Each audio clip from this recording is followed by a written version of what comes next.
My name is Madge Tingle.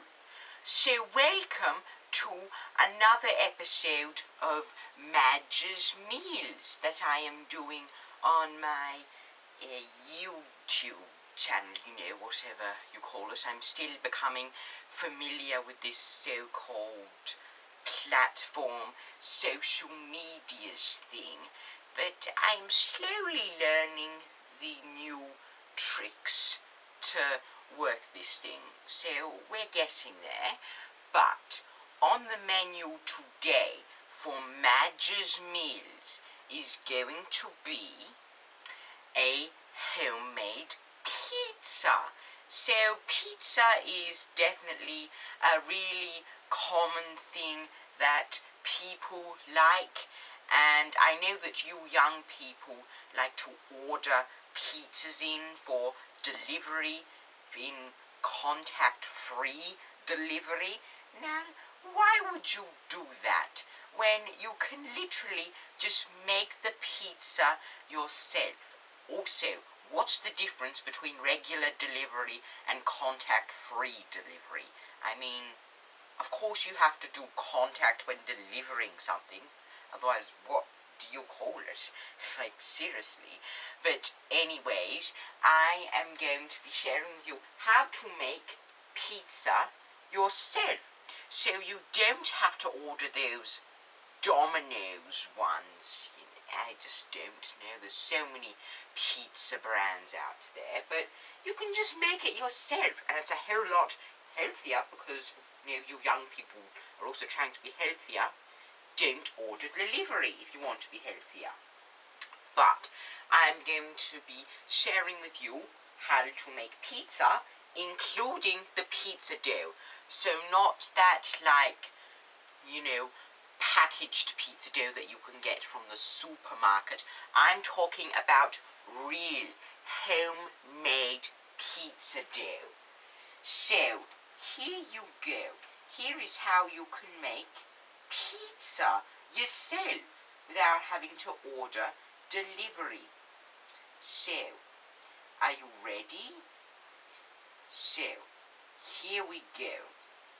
So, for the pizza dough, this will make enough for about 2 10 to 12 inch pizzas in case, you want to have the pizza with someone. You will need 1.5 cups of warm water. You need 1 package, and you need about 2.25 teaspoons of active dry yeast. Make sure the yeast hasn't expired. Make sure that it's still fresh and active. Then you need 3.75 cups of bread flour. And I mean bread flour, not regular flour, bread flour. You will need 2 tablespoons of extra virgin olive oil, 2 teaspoons of salt, and 1 teaspoon of sugar. Don't eat the sugar off the spoon, that's just to help with the dough making.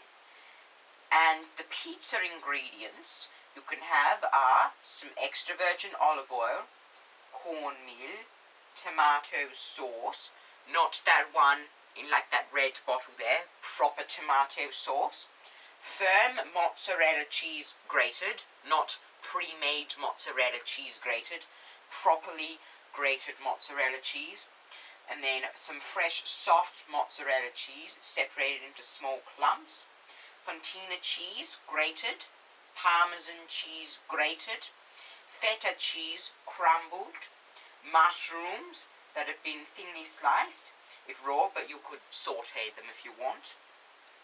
Then you'll need some capsicums with the stems and seeds removed, but if you can handle the heat, then don't remove the seeds.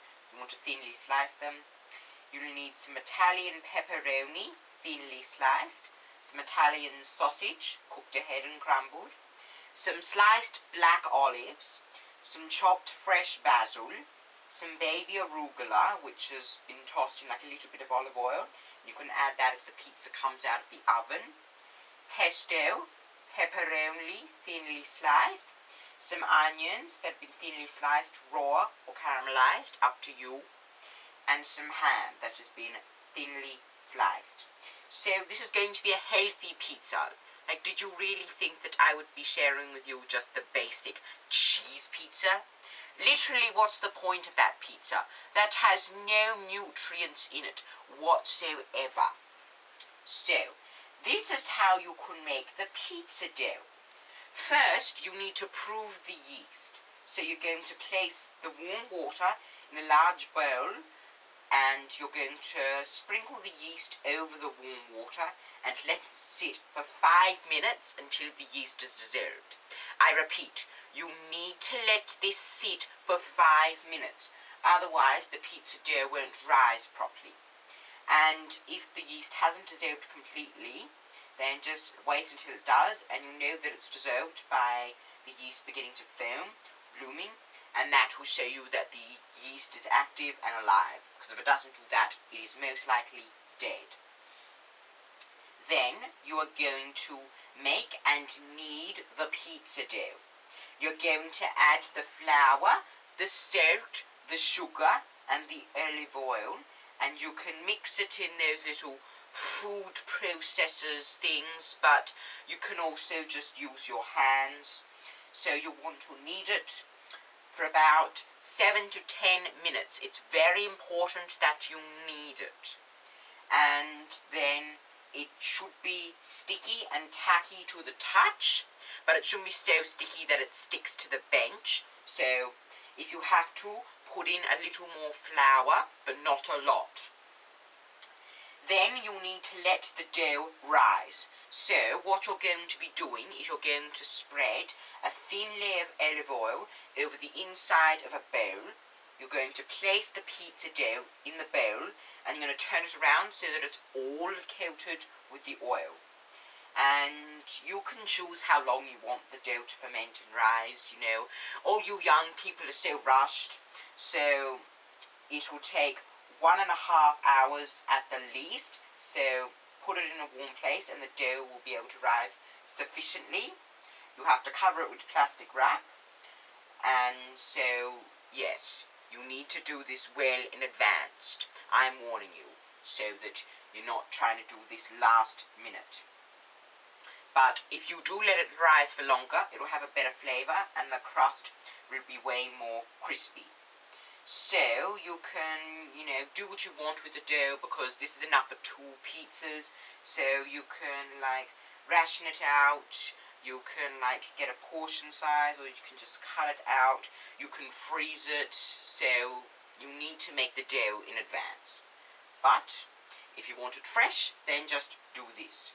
So what you need to do is you need to preheat your oven. There have been several young people that have been stumped with this because they've forgotten to turn the oven on. You need to preheat the oven first. So preheat it to about 475 degrees Fahrenheit for about 30 minutes or an hour. And then use like a pizza pan or literally something that isn't plastic, something that's wooden, that the pizza will be able to go on. Then what you're going to do is you're going to divide the dough into 2 balls. So you're going to remove the plastic cover from the dough after it's been proving and letting it rise. And you're going to just put a little bit of flour on your hands. Don't be afraid to get your hands dirty. And you're going to push the dough down because it'll probably inflate it a lot. So you want it to just push down a little bit. And then divide that dough in half. And then form 2 round balls of dough, and you're going to place each in a bowl, cover with plastic, and let it sit for about 15 minutes, or if you have time, 2 hours preferably. Then you're going to prep your toppings. I mentioned what you could use earlier. So don't use too many of them.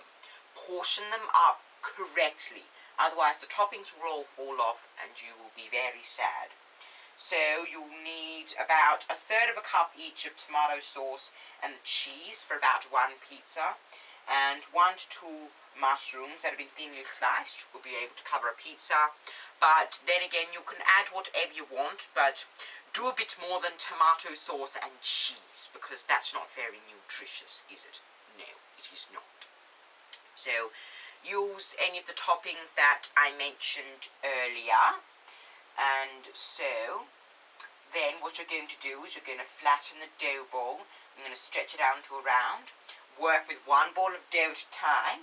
Then take one ball of dough, flatten it with your hands on a lightly floured surface. You need a lot of flour, and so you don't want it to stick to the bench. Otherwise you have a very hard time cleaning it up.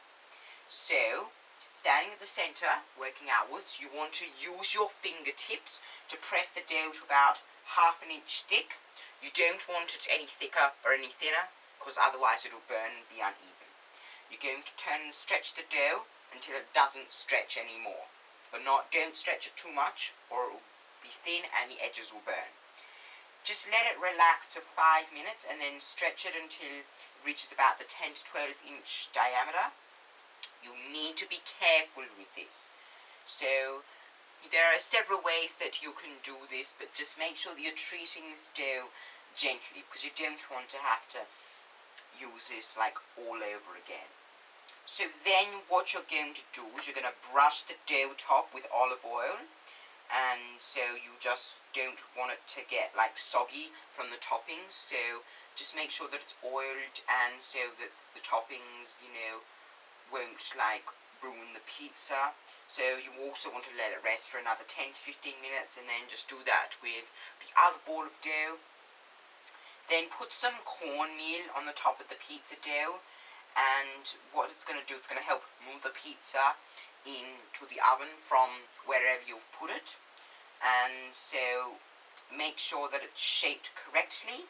So then what you're going to do is you're going to spread the dough with tomato sauce, and then you're going to sprinkle it with your desired toppings. So spoon on the tomato sauce. I repeat, make sure that you're using proper tomato sauce, and put whatever toppings you want on there, but of course way more than tomato sauce and cheese. You need some vegetables in there, young people.